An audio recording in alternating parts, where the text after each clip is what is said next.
Morning I found out, I was sitting at my kitchen table with a cup of coffee that had gone cold, staring at my laptop screen. And I had 43 years of hard work in a number I could barely believe was disappearing in real time. Let me back up. My name is not important. What matters is this. I am 67 years old.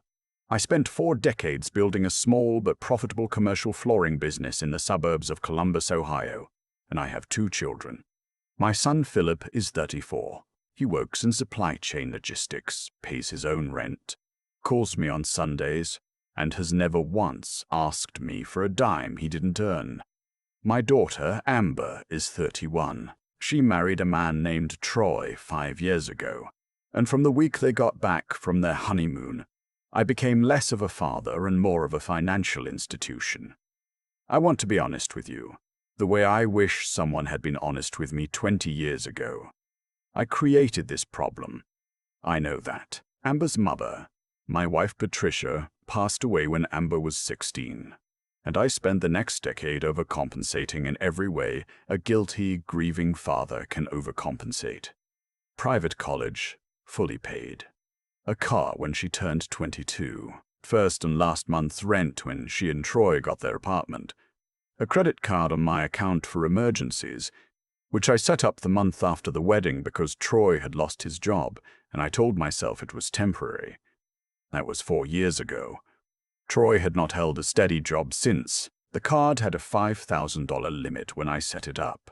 I raised it twice because Amber called me twice with what sounded like genuine emergencies. A car repair, a medical bill. The second time I raised it, I stopped reading the statements carefully. I'll own that. I had the payments on autopay, I was busy with the business, and I trusted my daughter the way a man trusts someone he raised. That was my mistake. I'm not asking for sympathy on that point. I made it. I paid for it. The actual number when I finally sat down and went back through 18 months of statements with a highlighter was $31,000. Not 20. 31. Dinners. I never ate.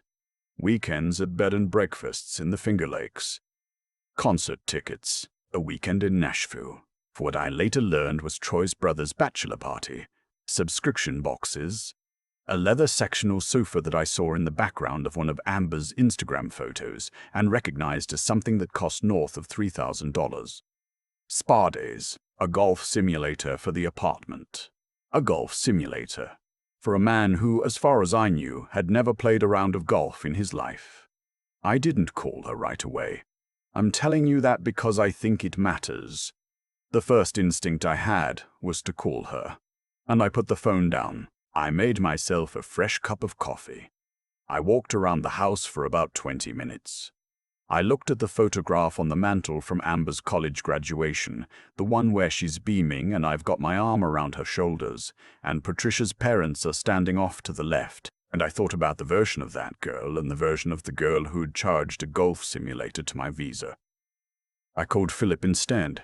He picked up on the second ring, and I said, I need to talk to you about something, and I need you to not get upset on my behalf until I'm done.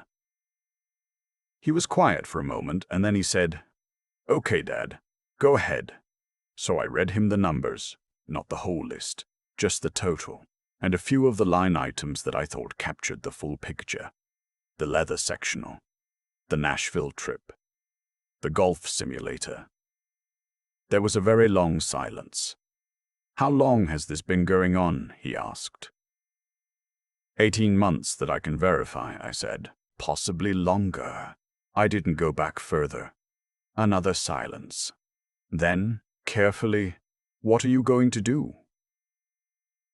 I told him I wasn't sure yet. That was a lie.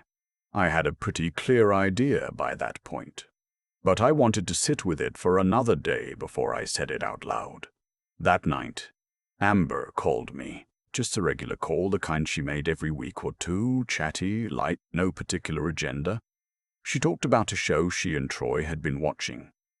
She mentioned that her friend's baby shower was coming up and she'd been looking at gift ideas.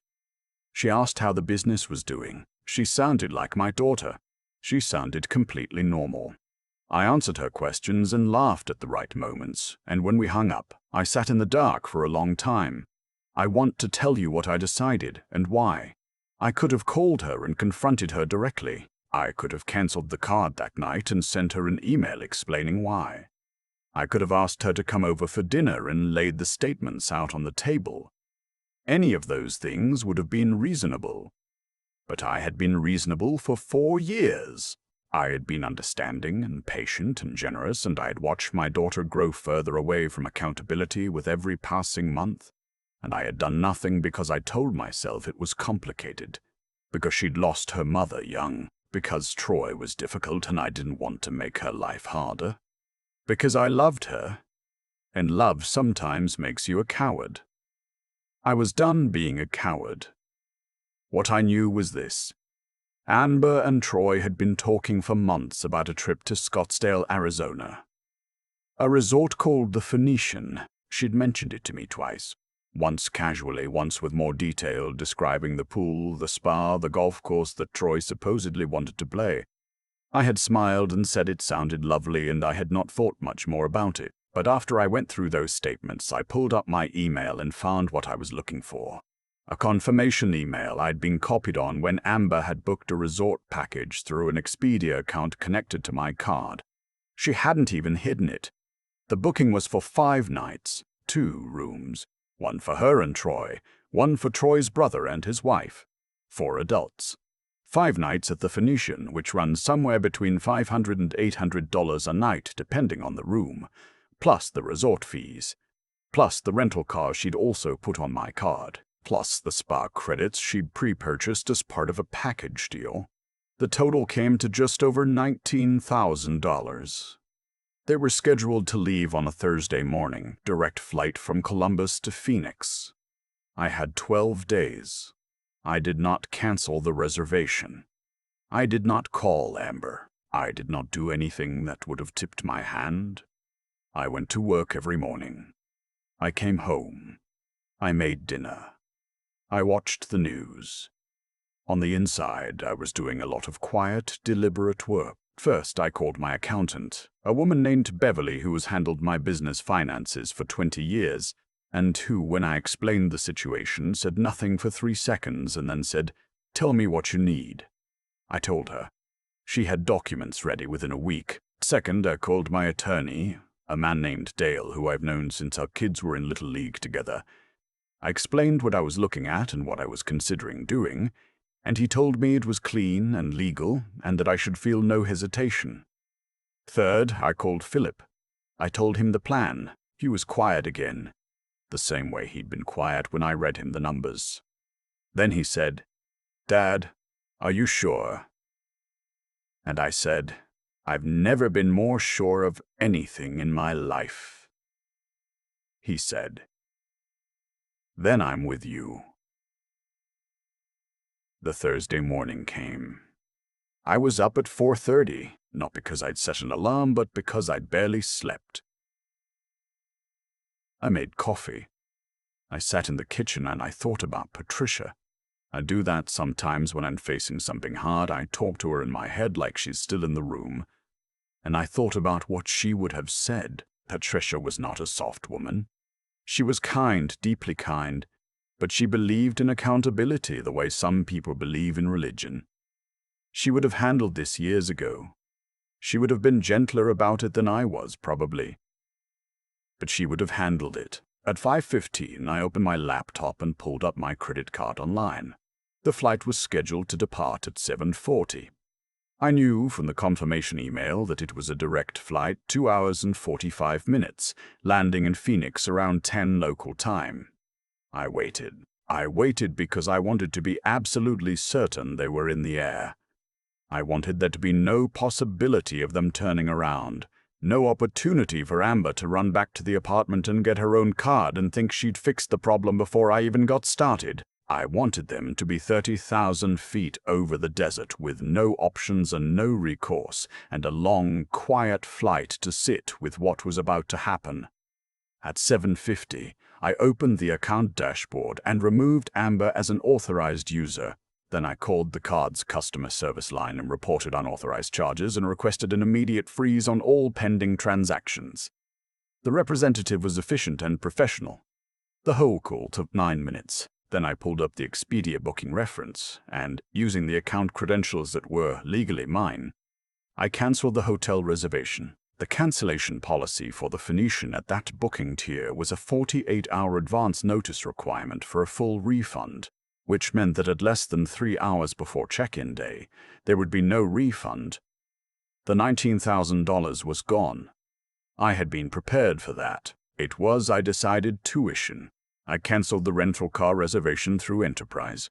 That one had a same-day cancellation option, so I got a partial credit back to the card, which I would later dispute entirely as part of the fraud claim process. I sat back in my chair. The kitchen was quiet. The sun was starting to come up over the back fence. I poured the rest of my coffee down the sink because it had gone cold again, and I made a fresh pot, and I stood at the window while it brewed, and I watched a cardinal land on the bird feeder that Philip had put up for me 2 Christmases ago. I felt calm. That surprised me a little. I had expected to feel something sharper, some mixture of grief and satisfaction, the complicated thing you feel when you do something necessary that also costs you. But I mostly just felt calm, the kind of calm you feel when you've been carrying something heavy for a very long time and you finally set it down. I knew what was coming. I knew that somewhere over New Mexico or Arizona, Amber was going to land, take out her phone, and discover that the world she'd been taking for granted had quietly reorganized itself. I didn't have to wait long. The flight landed at 10:12 local time. At 10:47, my phone started ringing. I let it go to voicemail. She called 3 more times in the next 6 minutes. Then she sent a text that said, "Dad, call me right now. Something is wrong." Then another that said, "Dad, our reservation is gone." Then, "Dad, why is the card declined?" "Call me." I read the texts. I put the phone face down on the kitchen table. I had lunch, a turkey sandwich, the news on low in the background. At 2 o'clock, after the calls had slowed down, I called her back. She answered before the first ring finished. Her voice was a register I hadn't heard from her since she was a teenager, high and cracking, somewhere between furious and frightened. "Dad, what happened?" We got to the hotel and they said the reservation was cancelled and my card isn't working and we're just standing here. We have nowhere to go. "Troy's brother and his wife came all the way from Cincinnati, Amber," I said. "And there's no rental car either." I called Enterprise and they said it was cancelled. I don't understand. Was there a mistake? Was there a fraud alert or something? "Amber," I said again more firmly. She stopped. "There was no mistake," I said. "I cancelled everything." She stopped. "There was no mistake," I said. "I cancelled everything." Silence. "Then what?" "I went through 18 months of statements," I said. $31,000, Amber. I went back through all of it. The sofa. The Nashville trip. The golf simulator. The spa packages. The Finger Lakes. All of it. I kept my voice level. I had practiced this. Not the words exactly, but the tone. The same tone Patricia used when she'd made a decision and there was nothing left to discuss. "This reservation was another $19,000 that you put on my card without asking me. I waited until you were in the air because I wanted to be sure I had your full attention." The silence, this time, was different. Longer. "Dad," she finally said. We were going to pay it back. Troy has a job lead. There's a company he's had job leads for 4 years. I said. She didn't say anything. "I'm not angry," I told her, and I meant it. "I'm past angry. I want you to listen to what I'm saying. You and Troy need to figure out your situation. Your flights home. Your accommodations tonight if you need them. All of it. That is not my problem to solve. I'll be here when you get back to Columbus. We can talk then, but not on the phone." and not today. I heard Troy's voice in the background asking what was happening. I heard Amber's voice drop as she turned away to answer him. Then she came back on. "Dad, you can't just— This isn't fair. Call me when you're back in Columbus," I said. I hung up. Troy called me 40 minutes later from his own number. I did not answer. He left a voicemail that I will summarize as follows. He felt I had treated Amber very badly, that this was an overreaction, that I had humiliated her in front of his family, and that he hoped I would come to my senses. I deleted it without listening to the end. Here is what I want to tell you about the next part, because I think people expect it to go one way, and it went another. Amber came home. We did talk 3 days later, sitting at this same kitchen table. She was different than I expected. Quieter, less defensive. She cried, but not the performative crying I might have braced for. Real crying, the kind that comes from somewhere genuine. She said she knew it had gone too far. She said she had told herself stories about it, that I could afford it, that I wasn't tracking it, that she'd deal with it later, that it wasn't really that bad. She said she knew those were stories. I told her that I believed her. I told her that I loved her, and that that was not in question, but that love was not the same as a blank check, and that the time for stories was over. I also told her what I had done. 2 weeks before I cancelled the Scottsdale trip, I had met with Beverly and Dale, and I had restructured my estate documents. My business, my property, and my retirement accounts were organized into a living trust.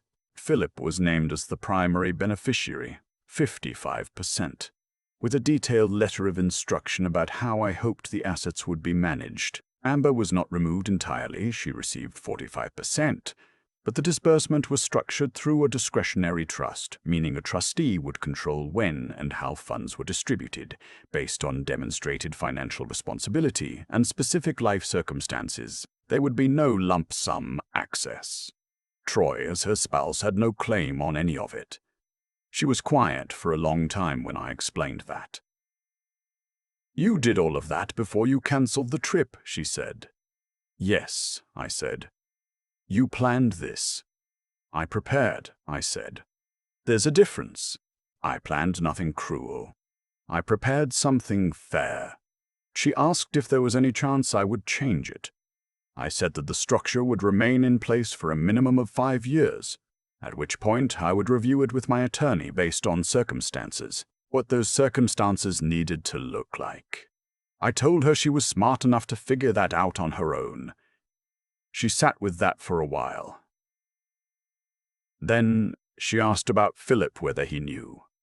I told her he'd known the outline, yes. She nodded slowly, like she was recalibrating something. When she left that afternoon, she hugged me at the door. Long, real, the kind she hadn't given me in years. I stood in the doorway and watched her walk to her car, and I thought about 16-year-old Amber at Patricia's funeral, standing very straight in a black dress. And I thought about what her mother would have said if she'd been at that kitchen table this afternoon. She would have said, "He finally did the right thing." Philip came over for dinner that Sunday, the way he does most Sundays. I grilled steaks and he brought a 6-pack, and we sat on the back porch after, and he asked me how I was feeling. I told him I was fine, genuinely fine, not the performative kind.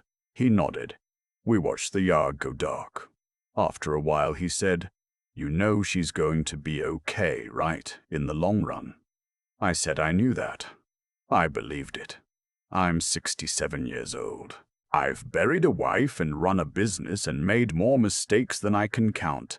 And the thing I've learned, slowly, the way you only learn things when they cost you, is that love without limits isn't love. It's an arrangement. It's comfortable for one person and exhausting for the other. And it doesn't end well for either of them. The cardinal is back on the feeder this morning. The same one, or one that looks exactly like it. The coffee is hot. The statements are in a folder in my filing cabinet. Not because I'll need them again, but because sometimes you need to remember exactly what something cost before you can really appreciate what it was worth. I slept fine that night. I've slept fine every night since. There's a particular kind of quiet that settles over a house when a long fight is finally finished. Not the quiet of emptiness, the quiet of something resolved. I felt it the morning after I made those calls, sitting at the kitchen table with the second cup of coffee that had actually stayed hot. And I thought about the $31,000. And I thought about Amber at 16 standing straight in a black dress. And I thought about the distance between those two images and how I had helped build that distance one compromise at a time. Here's what I've come to believe. I'm not saying it as a lecture. I'm saying it as a man who paid for the lesson in full. The way we respond to the people we love shapes who they become. Not who they are born as, who they become. Troy didn't make Amber the way she was. I had a hand in that every time I paid without asking questions. Every time I topped up the card and told myself she'd figure it out eventually. I was teaching her something. I was teaching her that figures didn't matter, that consequences were negotiable, that the people who love you will absorb whatever you cost them. That's not kindness. That's the opposite of kindness dressed up to feel like it. What I did, and what took me too long to do, required three things working at the same time. The first was simple honesty with myself about what was actually happening, not the story I'd been telling to make it easier. Philip saw it clearly from the outside. Beverly and Dale saw it clearly.